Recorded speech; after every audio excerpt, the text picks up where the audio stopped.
Tuluyan na po na nagdeklara ang pag-asa ng onset ng rainy season at southwest monsoon. Yung pinagkaiba nila, yung southwest monsoon ay focus dun sa wind direction.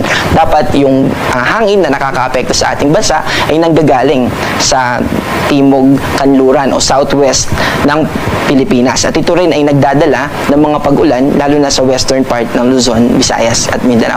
Pero yung onset natin ng rainy season ay focus dun sa dami ng ulan or yung sa mga tuloy-tuloy na pag-ulan dun sa mga given months na yon kapag nag-onset na. Pero dapat isaalang-alang natin na hindi porket na nag-onset na tayo ng rainy season ay ulanin na tayo po lagi.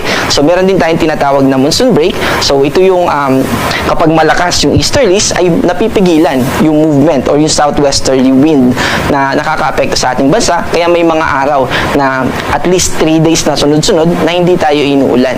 Pero dito sa ating latest satellite image, makikita natin yung epekto nitong southwest monsoon at ito yung magdadala ng maulap na kalangitan na may kasamang mga pag-ulan lalo na sa Palawan, specifically sa buong Mimaropa, sa western part ng Visayas at sa western part ng Mindanao. Particular tayo dito sa Zamboanga Peninsula.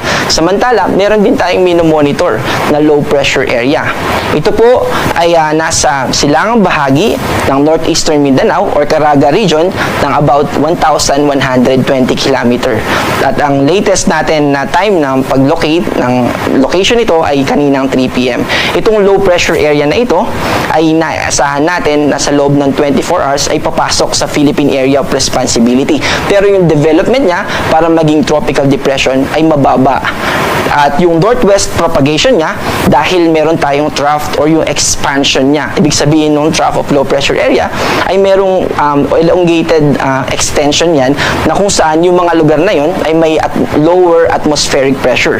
Kapag low yung atmospheric pressure natin, doon nagkakaroon ng movement ng winds paakyat from surface na maraming moisture papunta sa atmosphere.